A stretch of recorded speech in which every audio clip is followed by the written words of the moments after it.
She warned him her face would turn the whole congregation's stomach.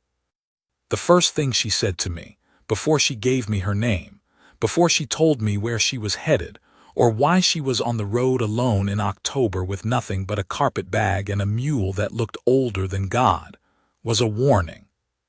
She said, "Before you come any closer, mister, I want you to know about my face." I was still in the saddle. Roan was standing easy. It was mid-morning and the light was coming hard off the flats, and I had my hat low and I couldn't quite make out what she was talking about. A woman, alone on the Laramie Road, talking about her face like it was a piece of dangerous cargo. "What about it?" I said. "It's burned," she said. "Left side. Some men ride up and they get a look and they bolt. I'd rather you just know now." I stepped down off Roan and walked toward her and took my hat off because my mother had raised me to do that around a woman, and I said, "My name is Cal Briggs. I'm the marshal out of Dunmore, and I'm headed that direction myself if you need company on the road." She looked at me for a long time. Then she turned so the left side of her face caught the light. It was scarred, yes. Old burn, healed over. The skin pulled down a little at the corner of her eye. The kind of thing that when a man isn't expecting it, he flinches. I'd seen worse at Antietam. I'd seen worse in my own mirror on mornings after certain winters. "Doesn't bother me," I said. "It bothers plenty." "I'm not plenty." She studied me again. Then she said her name was Nora Calder, and she was headed to Dunmore to take the schoolteacher position, and she had been on the road 6 days from Cheyenne, and she was cold, and the mule was lame, and she hadn't eaten since yesterday noon. I gave her the rest of my biscuits, which wasn't much, and we walked the road together because I wasn't going to ride while she walked, and the mule needed the rest. That was all it was that first day. A walk. The cold and the quiet and a woman eating dry biscuits without complaint and her mule limping along beside us. She didn't talk much. Neither did I. We were on the road about 3 hours before I figured out I hadn't wanted to be anywhere this much in years. I had been marshal in Dunmore for 11 years. That sounds like a long time until you understand that Dunmore in those years wasn't exactly a town that demanded much of a marshal. It had demanded something once. My first years there it had been rough, a cattle shipping point, a place men came through with money in their pockets and bad intentions, and I had worked for it, had bled for it twice, had run off the kind of men that needed running off. But by the time Nora Calder came down that road, Dunmore had quieted itself. The cattle trade had shifted. The rough men had mostly followed the cattle. What was left was a proper little town, a church, a school, 2 mercantiles, a hotel, a newspaper run by a man named Fitch who had opinions about everything and was wrong about most of it. What Dunmore had also developed in its settling down years was a memory. The kind that stays warm about one thing and cold about another, and the thing it had gone cold about was me. It wasn't hate. Hate requires someone paying attention. What Dunmore had for Cal Briggs, Marshal, was something closer to tolerance with a slight curl of the lip. I was the man they still technically needed because the law required a badge in the county seat, but I was not the man they invited to supper anymore or seated at the front at funerals or asked to say a word on the 4th of July. I was 53 years old, and I had been 53 years old in that town's eyes since about 1871. Part of it was that I was unmarried. Dunmore was a church town by then, and an unmarried man past 50 was either a drifter or a drunk or a tragedy, and I didn't drink, and I wasn't going anywhere, so they had settled on tragedy with some flavor of moral failing. Part of it was that I was quiet and didn't make myself agreeable the way a man in a small town needs to if he wants to be liked. I didn't go to dances. I didn't join the Men's Civic League or whatever Fitch was calling his dinner club that year. I did my job. I kept the peace. I went home to a house that had 3 rooms and a cast-iron stove and no pictures on the walls. Part of it, if I am being honest, and I am being honest because that's the only reason to tell this at all, was that they weren't entirely wrong. I had been running empty for a long time. I had stopped expecting anything from the years still ahead of me. Not miserable, exactly. Just a present, doing what was in front of me to do and not looking up much. That was the man Nora Calder walked into town beside on the 2nd day of November, 1878. I will tell you what Dunmore saw when we came down Main Street. They saw their aging, passed-over Marshal walking alongside a woman none of them knew, a woman who, when she looked toward them, showed a burned face, the left side of it healed over and scarred in a way that made certain people look elsewhere quickly, the way they looked away from any inconvenient thing. And they saw that I wasn't looking away, that I was walking with her like it was the most natural thing. The first person we encountered was Hattie Morse, who ran the dry goods store with her husband and who was standing on the boardwalk as we came up. And Hattie saw Nora's face, and her mouth tightened in that particular way it had, like she'd bitten something sour, and she turned back through her door without a word. Nora noticed. Of course she noticed. She'd been noticing that for however long she'd been carrying that face. She didn't say anything about it.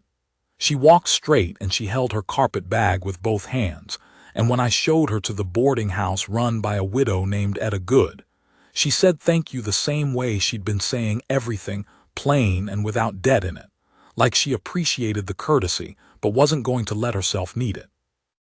I saw her settled and I walked over to let the school board know their new teacher had arrived, which was when I found out that the school board, specifically its chairman, a man named Aldrich who owned the hotel and half the opinions in town, had not been informed that Nora Calder's face looked the way it looked. Aldrich was a big man, soft in the middle, with a way of standing that was meant to communicate authority. He heard me out and then he said, "Is it bad?" "It's a scar," I said. "How bad a scar?" "The kind that happened to her, and that she's had no say in." He looked at me like I'd said something deliberately dense.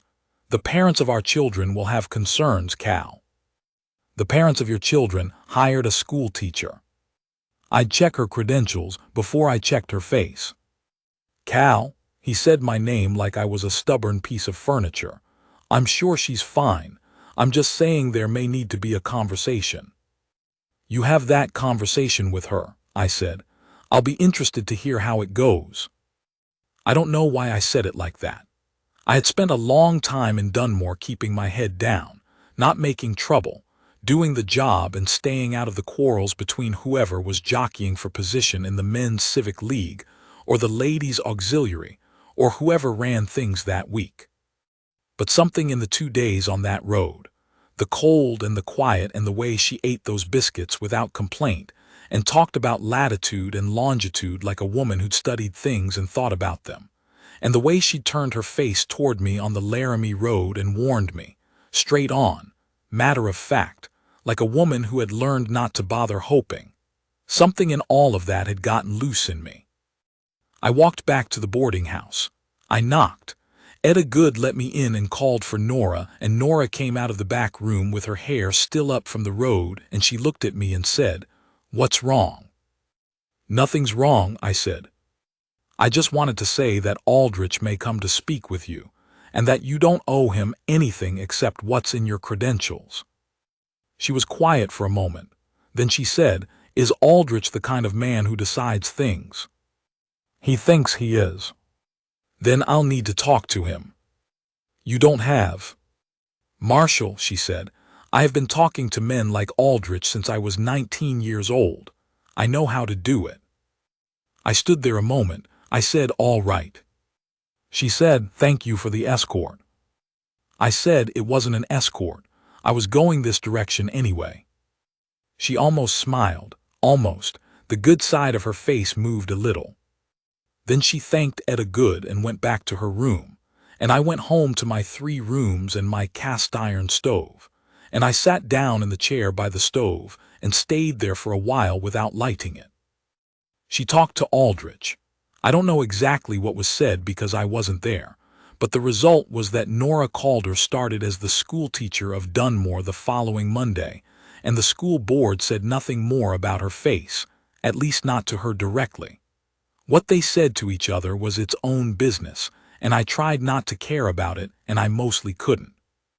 The children, for their part, did what children do, which is more complicated than what adults give them credit for. The first week there was some of the cruelty that children are capable of. I heard about it from Etta Good, who was the clearinghouse for all information in that town, which was one of her gifts and one of her burdens. A boy named Purnell said something. Nora addressed it in front of the class. The boy cried. After that, the children of Dunmore were, by most reports, as well behaved as that particular group of children was capable of being, which was imperfect but genuine. The adults were another matter. There is a thing that happens in small towns, which I had watched happen many times over 11 years in Dunmore, and it is this. A person arrives who doesn't fit the frame, and the town doesn't know what to do, and so it does nothing, which is its own kind of doing. It doesn't exclude openly, it doesn't explain, it just fails to include, fails to invite, fails to notice. Nora Calder was not run out of Dunmore, she was simply not brought in. I noticed this because I had been experiencing a version of it for years, and because I had started paying attention to where she was and what was happening around her in a way I hadn't paid attention to anything in a long time. She ate most of her meals at the boarding house. She walked to and from the school alone. She spent her evenings, from what I could see when I passed by, and I am not going to pretend I wasn't making a point of passing by, reading, or working at a desk by the window. I started finding reasons to be in that part of town. It took me 3 weeks to find a reason that was honest. The school needed a new latch on the outer door. The wood had swelled and the latch wasn't catching right, and in winter that meant the cold came in. I fixed it on a Saturday morning when the school was empty, and when I was done I sat on the school steps in the thin November sun and smoked my pipe, which I allowed myself once a week, and Nora came around the corner of the building with her coat on and a bucket and some rags, and stopped when she saw me. "The door latch was broken," I said. She looked at it, then she looked at me. "I was going to mention that to the school board," she said. "It's fixed now." She set down her bucket and sat on the steps, not close, but not far either. We sat in the thin sun for a while without talking. There was the sound of the wind off the plains, and a dog somewhere on the far side of town, and the occasional wagon on Main Street. Then she said, "You were at Antietam." I looked at her. She was looking at the street. "You said so on the road," she said. "You mentioned a field hospital." "I was. My brother was at Antietam." "Which side?" I said, and then felt like a fool for saying it.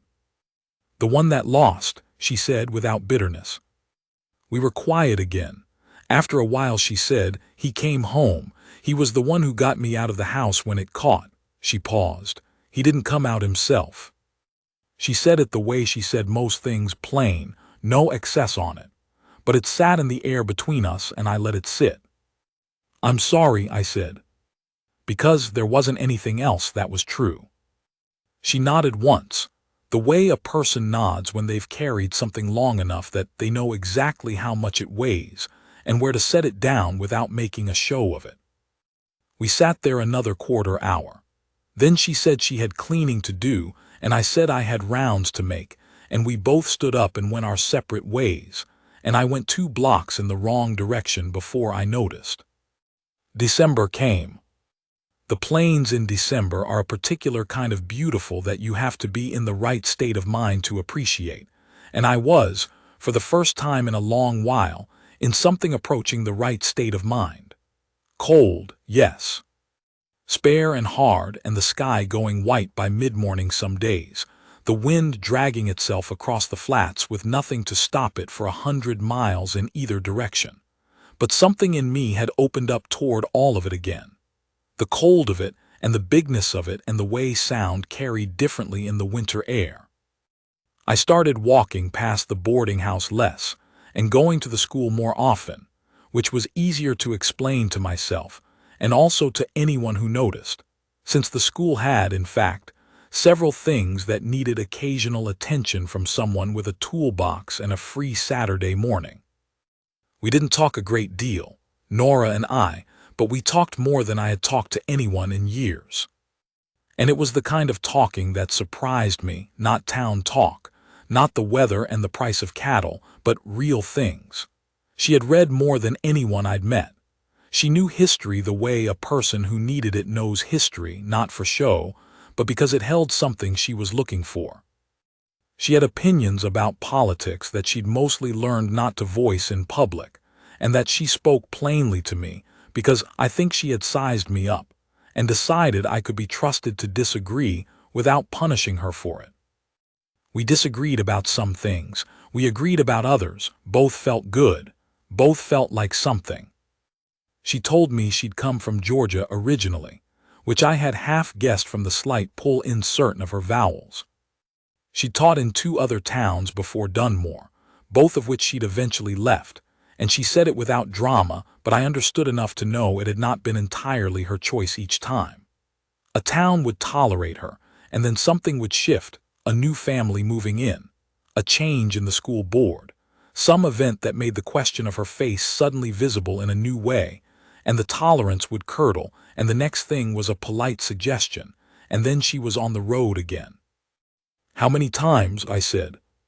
"4," she said. "Counting here 5 towns." We were sitting in the school on a Saturday in mid-December, a fire going in the school stove, and she was grading papers, and I had been tightening the legs on one of the student benches that had gone wobbly, and I had stopped working and was just sitting on the floor with the bench between my knees and the wrench in my hand. "Well," I said. "Well, what?" "I hope this one sticks." She looked up from the papers. Something moved in her face, the good side and the burned side together, and for a moment she looked like a woman who had been handed something she was afraid to hold because of what it would feel like to lose it. "So do I," she said. Then she went back to the papers. I put the wrench down and stared at the floor for a long time. Then I picked it up and finished the bench. Christmas in Dunmore was the province of the church, and the church was the province of Reverend Hames, who was not a bad man, I want to be fair to him, but who was above all else a social man, a man who knew what his congregation wanted to feel and was very good at giving it to them. The Christmas service was a big event. Everyone came. The ladies' auxiliary decorated. There was music. It was the one time of year the town felt something together, and Reverend Hames was the man who made that feeling available, and he was proud of it. Nora had been attending Sunday services since she'd arrived, sitting in the back. I had watched this from my usual spot, which was the back row on the opposite side, which is where a man sits who attends services because he was raised to and not because he expects anything from them. What I watched was the congregation's particular not quite noticing of her, people who knew she was there and who arranged their gaze so they didn't have to land on her. No one sat next to her, not ever, not once. I moved to her side of the back row the second week of December. I sat 1 seat over, which is the distance a man sits when he is not trying to press a point but is making one. She didn't look at me when I sat down. After a moment she moved her coat from the seat between us, which had been covering it without reason since there was no shortage of room. I sat down in it. That was all. We listened to Reverend Hames. I didn't follow much of it. I was thinking about the sound of the wind outside and the weight of the week behind me, and the particular way the morning light was coming through the south windows, which I'd never noticed before because I'd never sat on this side. When the service ended and we were filing out, I said, "Good morning," and she said, "Good morning, Marshall," and that was that. But the following Sunday she looked for me when she came in. Not openly, a quick scan the way a person looks when they don't want to look like they're looking, and when she found me already in my seat on her side, she came and sat down, not 1 seat over, next to me. The week before Christmas, Aldrich came to my office. He was wearing his good coat and carrying his hat, and he sat across from my desk, with the expression of a man who had recently appointed himself to do something. he found uncomfortable but necessary. "I want to talk to you about Miss Calder," he said. "All right. People have noticed that you've been spending time with her." "I'm aware," I said. "Well," he set his hat on his knee, "you understand the concern." "Remind me." "Cal," he shifted in the chair. "She's a fine woman, I'm sure. She's done well with the school, but she carries a certain people see her and it takes some adjusting to. And if you're seen with her regularly at church around town, it creates a—" He stopped, started again. "It creates a situation." I looked at him for a while. Then I said, "What situation?" "A situation where people wonder what it says about the town. Whether this is the kind of town. Whether you're the kind of town that treats a woman like a woman," I said. "That's not what I—" "What is it then? Say it plain." He was quiet. "She warned me about her face," I said. "First thing she said to me when I found her on the Laramie Road, before her name, before where she was going. She said some men flinch when they see it. I want you to understand something, Aldrich. I have been in this town 11 years. I have bled in this town twice. I know everyone in it, and I know most of their business, and I know the worst things most of them have done. What I don't know is what business it is, of theirs or yours, whether I sit next to a woman at church." He stood up and put his hat on. At the door he stopped. He said, "I'm only thinking of the Christmas service. It's a public occasion, if you're seen." "I'll be there," I said, "same as every year." He left. I sat at my desk for a while. Then I went and got my coat and walked to the boarding house and asked Etta Good if Nora was in, and she was, and she came out to the front sitting room, and I said, "I want to tell you that Aldrich came to talk to me today." She went still. "About me." "About me spending time with you, which is its own particular kind of thing, a man coming to tell another man." I stopped. "I just wanted you to hear it from me, that he came. And that I told him it was none of his business." She was quiet for a moment. She was standing by the window with her arms folded, not against me, against something else. The familiar weight of it. Then she said, "Cal." It was the first time she'd used my name. "There will be more of that," she said. There will be more of it." "I know. You've been here 11 years. You've made something here." "I've made a living here," I said. "That's different." She looked at me. I had the feeling she was measuring something, not me exactly, but something in the situation, like she was determining the actual dimensions of a thing before she let herself believe in it. "I'm not afraid of Aldrich," I said. "Neither am I," she said. "I've met 5 Aldriches." "Then we agree," I said. She almost laughed. I hadn't seen that before, the thing that was almost a laugh. It was better than most people's actual laughter. "Come to supper," she said. "Etta sets a decent table on Wednesdays." "All right," I said. I went home and sat in the chair by the stove again, and this time I lit it. Etta Good's Wednesday supper was a meal. I came to understand that had been a social occasion for years. She invited her boarders and occasionally a guest or two, and set the table properly. And it was one of the few places in Dunmore where conversation moved freely and no one had anything to sell. Nora had been coming since her first week and was clearly valued there. And Etta, whatever her politics about other things, was a woman who took people on their merits and made her own judgments. I came for the first time on a Wednesday in the 3rd week of December, and I came again the week after. And by then I understood that Nora had arranged it deliberately, and that Etta Good was not uninvested in the outcome, and I found I didn't mind either of those things. What I found at Etta's table was something I hadn't expected. Not romance, not yet, not precisely, though I would be lying if I said I wasn't aware of what was building, but something I had been going without for a long time and hadn't properly named. Company. The specific kind of company that comes from sitting at a table with people who are glad you're there. Etta and her other boarder that winter, a young man named DeVere who was a surveyor, and who turned out to be a reader and a surprisingly funny man.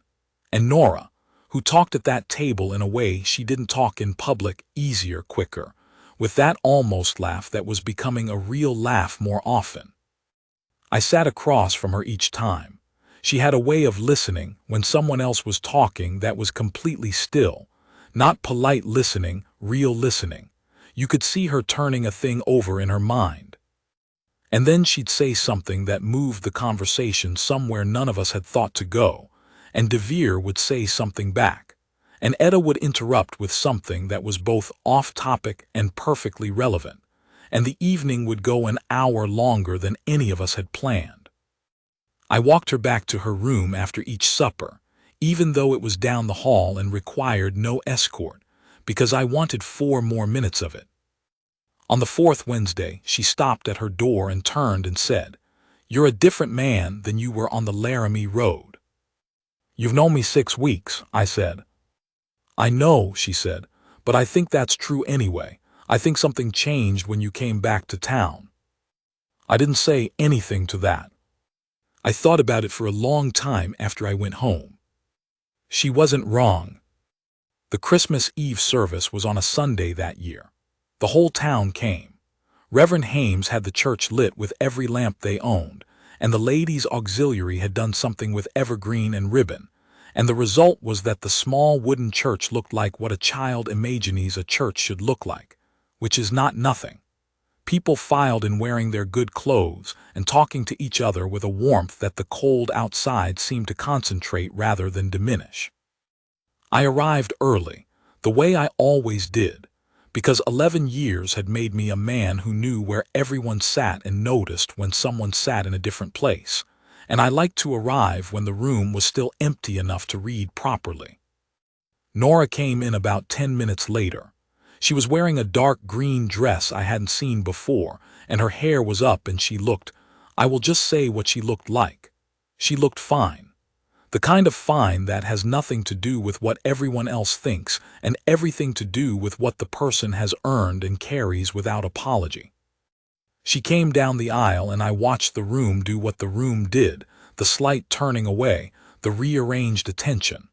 A woman 2 rows ahead moved her coat to the empty seat beside her to make it look occupied. It wasn't occupied. She just arrived. Nora walked past her and kept walking until she got to me. She stopped in the aisle, she looked at me. Then she looked at the space beside me on the pew. She sat down. I felt the room shift. I've been in enough rooms to feel that. The attention that swings and then corrects itself. Reverend Hames came in through the side door and began, and the room settled, and the service went as these services go, readings and responses and music from the 3 women who played and sang, all of them doing it with feeling if not always with precision. I listened to some of it. Mostly I was aware of the woman beside me, which is not a disrespectful way to spend a church service as far as I'm concerned. I was aware of the small space between our arms on the pew and the fact that sometime during the second hymn, without either of us making a point of it, that space had closed.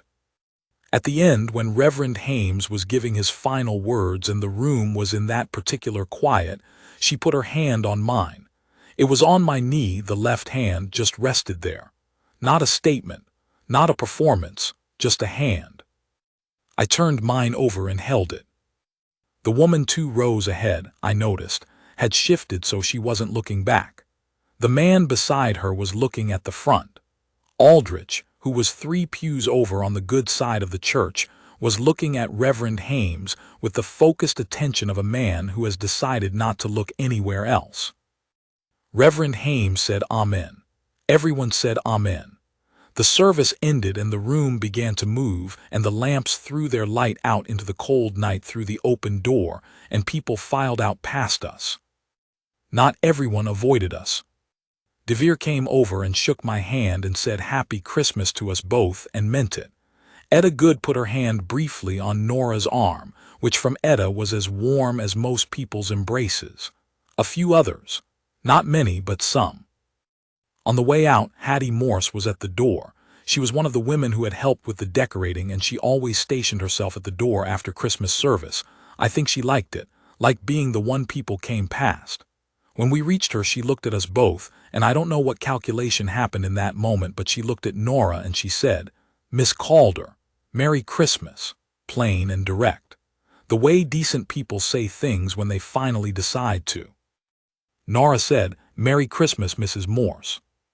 We walked out into the cold. The stars were out. There was no wind for once, which in December on the plains is the nearest thing to a gift the weather gives you. We stood outside for a moment, and Nora let out a long breath that hung in the cold air. "Hattie Morse," I said. "Yes," she said. "Don't read too much into Hattie Morse." "I know," she said, but she was almost smiling. I walked her back to the boarding house. At the door she turned and said, "Thank you, Cal." "For what?" "For sitting on my side of the church." "I was going that direction anyway," I said. She smiled then, a real one, the kind that used both sides of her face without apology or awareness, the scarred side and the good side together, and it was one of the finest things I'd seen in 11 years in that town. She went inside. I walked home. The cold was clean, and the stars were out, and somewhere a long way off a coyote called once and went quiet. After Christmas, it got cold the way it gets cold on the plains when winter is serious about itself. January in Dunmore. The boardwalk ice in the mornings, the horse's breath in white clouds, the light at 3 in the afternoon already going amber. I made my rounds and I kept the peace and I did what needed doing, and I went to Etta Good's table on Wednesdays and to church on Sundays, and the weeks had a different texture than they'd had in a long time. Not everything was easy. Dunmore was still Dunmore. There was still the cold shoulder, fewer people asking me things, fewer invitations, the sense that certain parts of the town had made a judgment and were living with it. Aldrich had stopped looking at me directly, which was fine by me. Fitch had printed something in the paper that was so carefully written to say nothing on the subject while still saying something that it was almost impressive, and I had read it twice trying to find the actual sentence that gave offense, and eventually decided it wasn't one sentence, it was the whole arrangement. But there was the other side of it too, the way certain things that had been shut began to open, not many, not fast, but some. Doc Tillman had always been decent to me, and he remained so, and in January he started including Nora in that decency, calling her by name, talking to her at the general store about things that had nothing to do with medicine.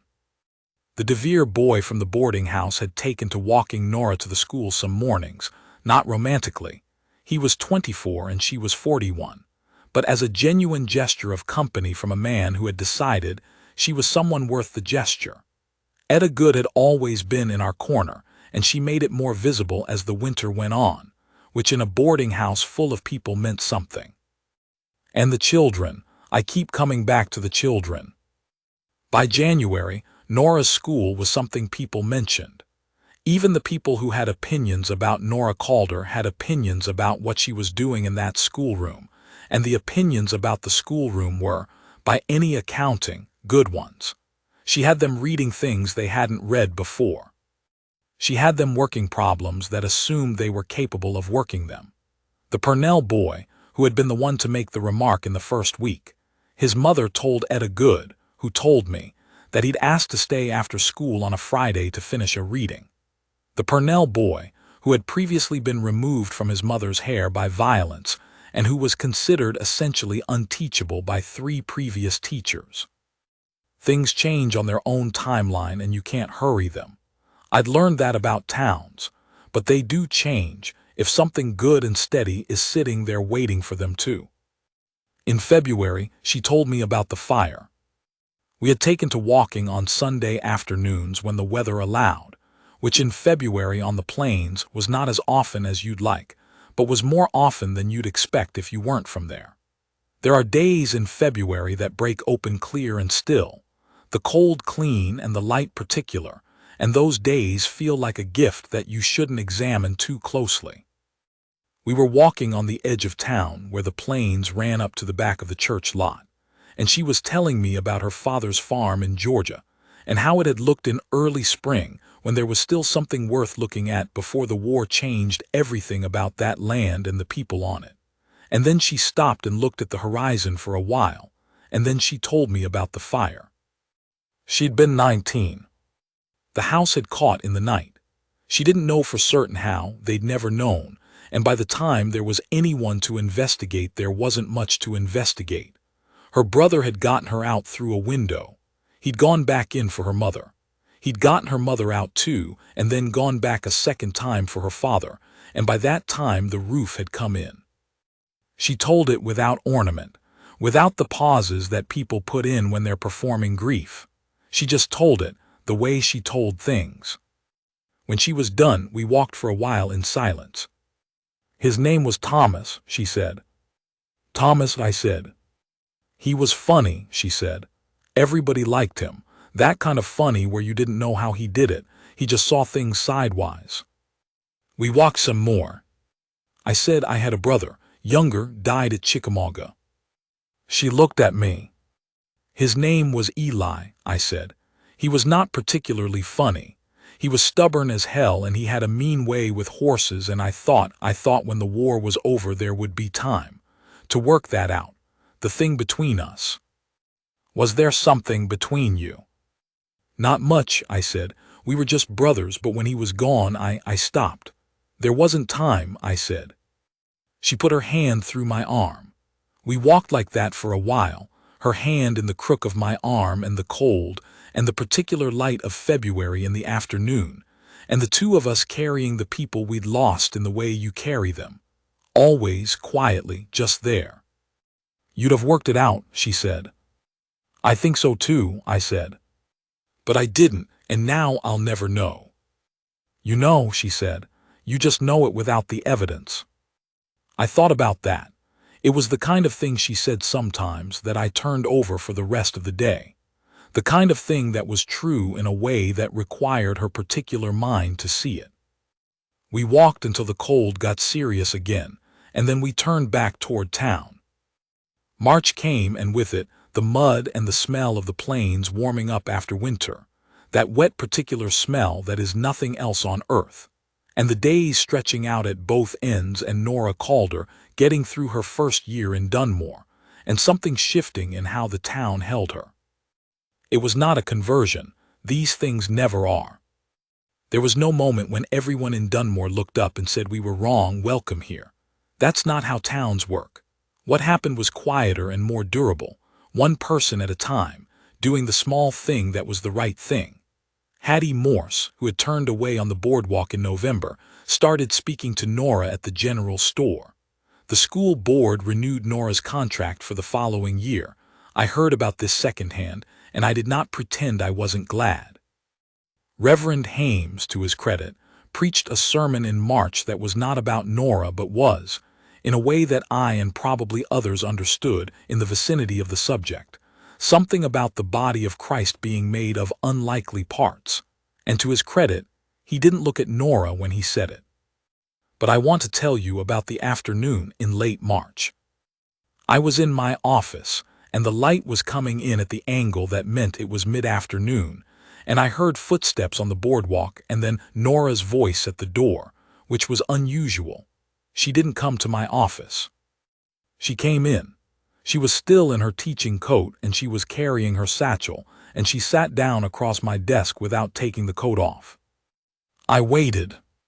Aldrich came to the school today, she said. I sat up. He came with two of the other school board members, she said.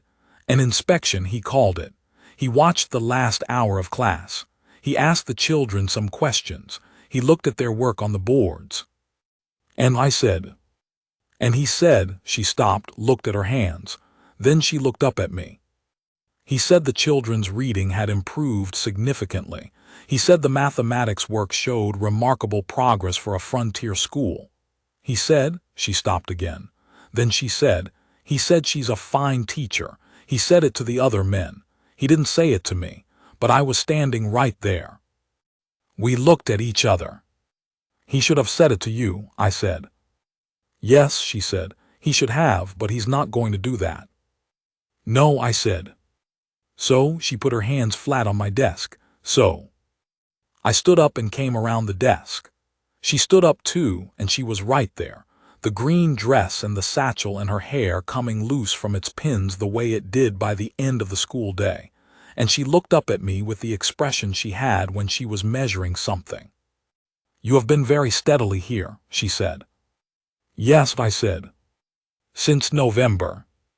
Since the Laramie Road, I said. She looked at me for a long moment. Then she put her hand on my chest, flat, the way she'd put her hands on the desk, not a dramatic gesture, just a fact. Just here.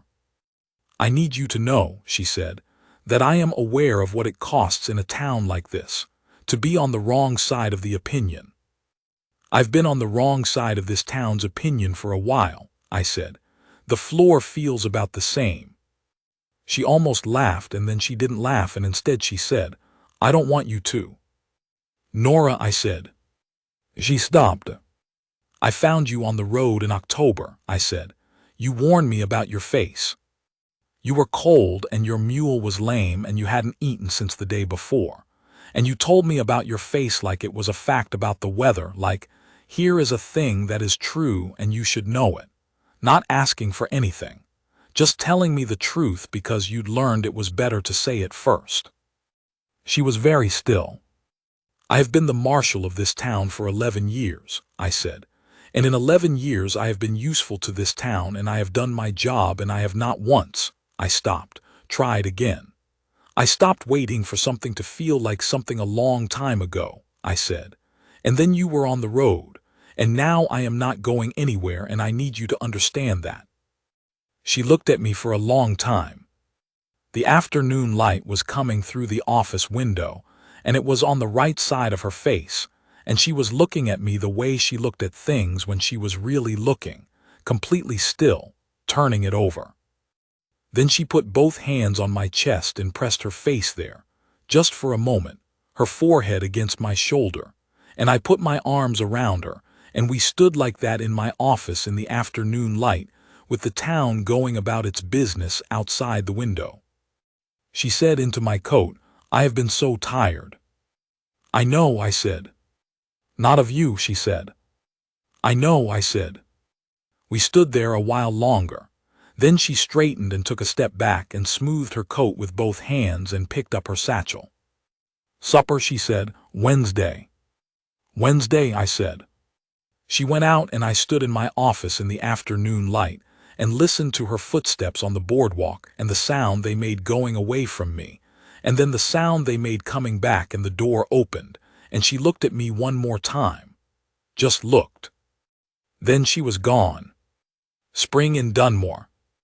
The mud drying out and the grass coming back on the plains and the smell of everything waking up, which out there is not subtle.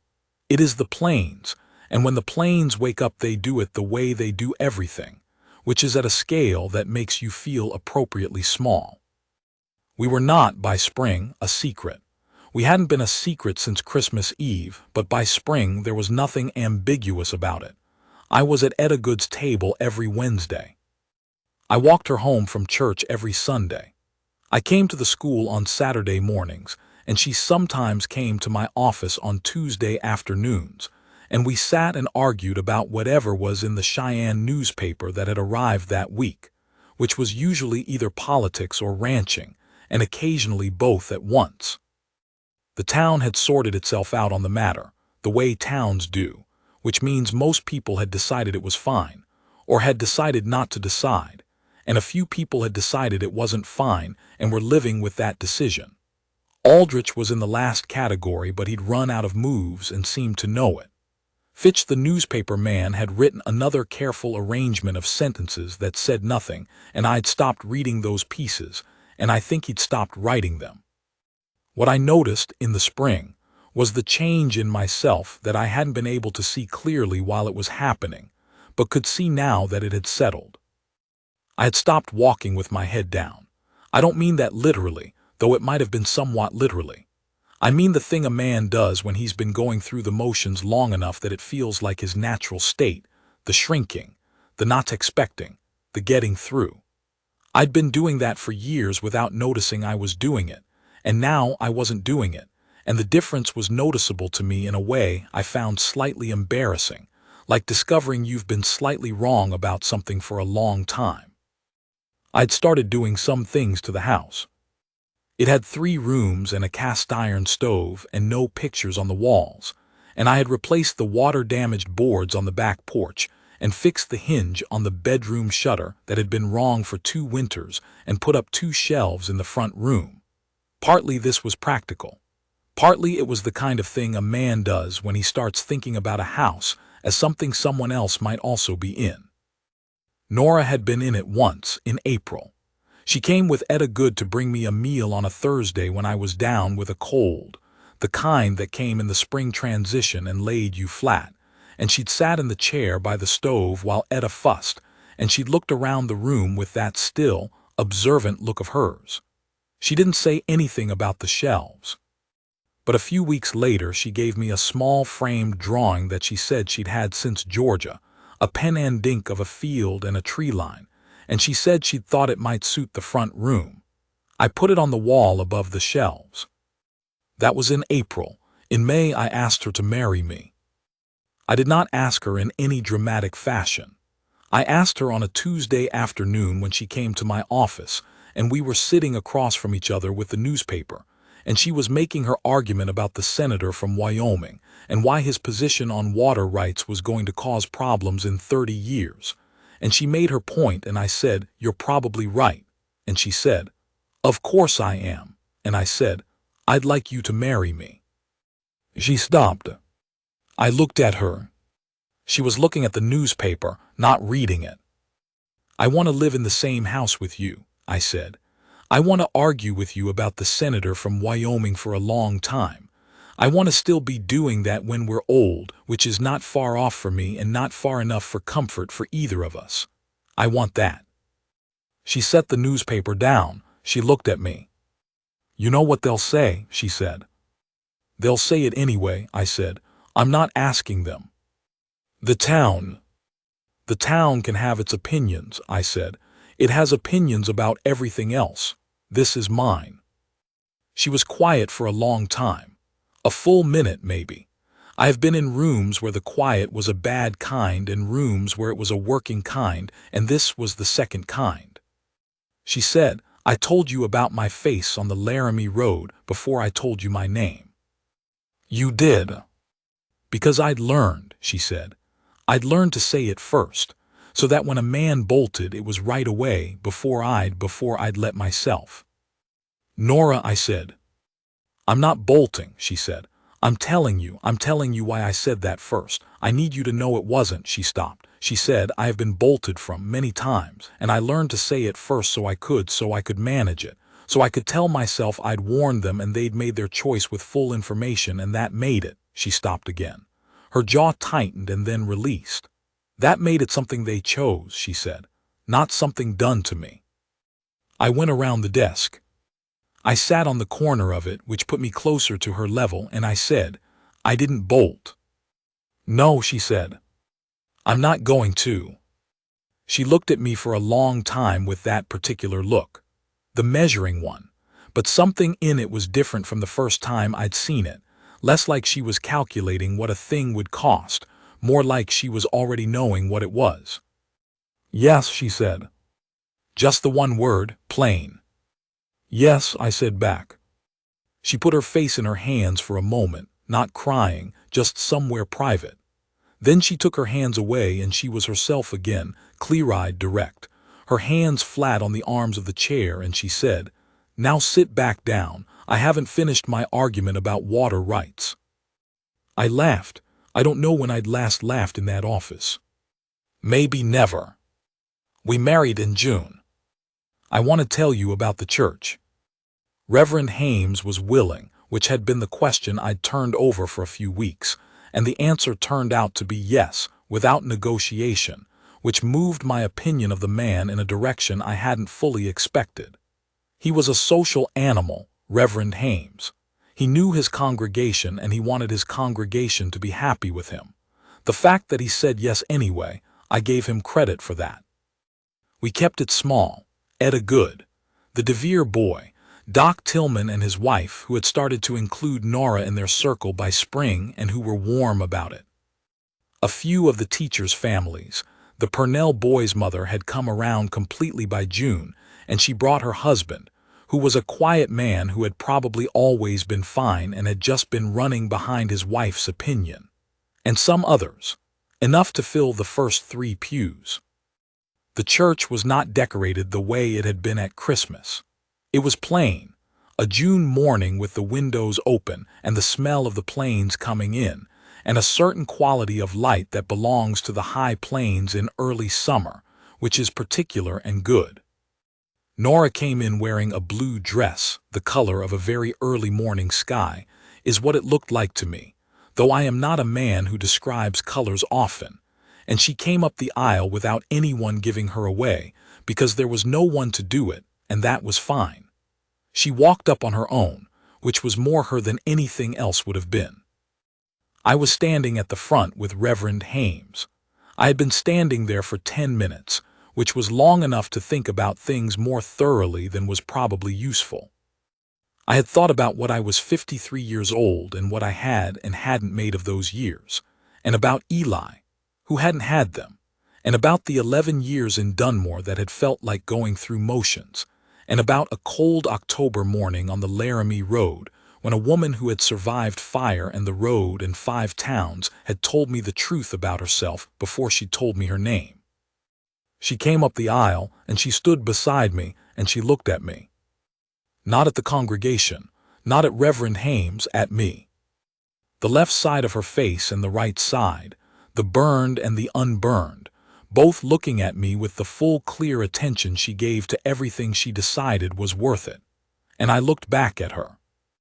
Reverend Hames said the words, "We said ours." Etta Good made a sound that was not quite a sob, and DeVere put a hand briefly on her arm, and she waved him off. When it was done, when I had her hand in mine and Reverend Hames had pronounced us, she turned slightly toward the congregation, and I saw a few of them see her face again, the way you see a thing again after you've had time to let it settle, and what I saw was the change that had been happening all winter and spring.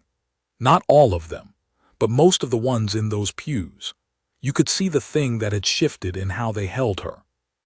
We walked out into the June morning, her hand in mine, and it was warm and the sky was that particular high plains blue which is bigger than most sky, and she said nothing and neither did I, but she looked up at it for a moment, just the 2 of us on the church steps and the town around us, and I think she was doing what I was doing, which was simply taking it in.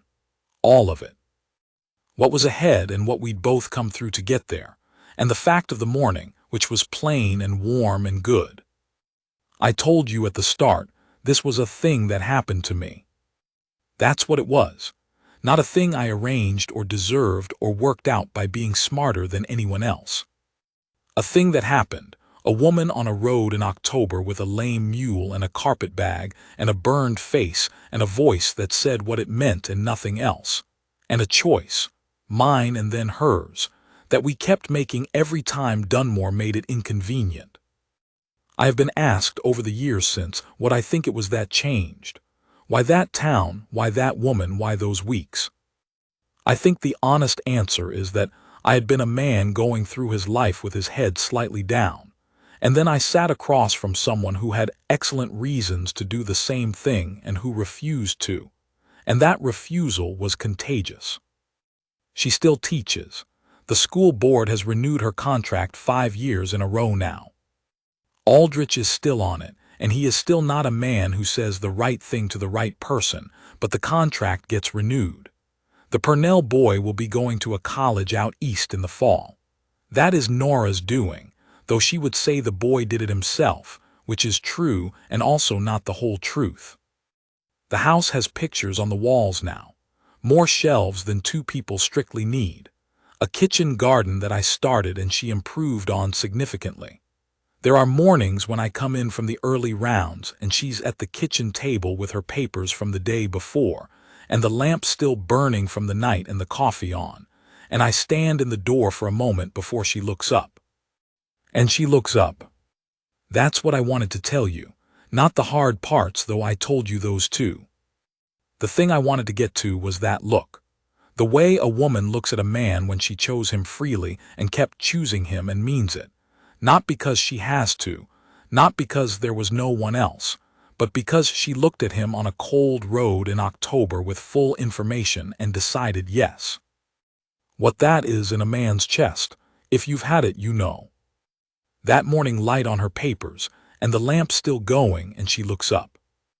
That's the whole of it right there.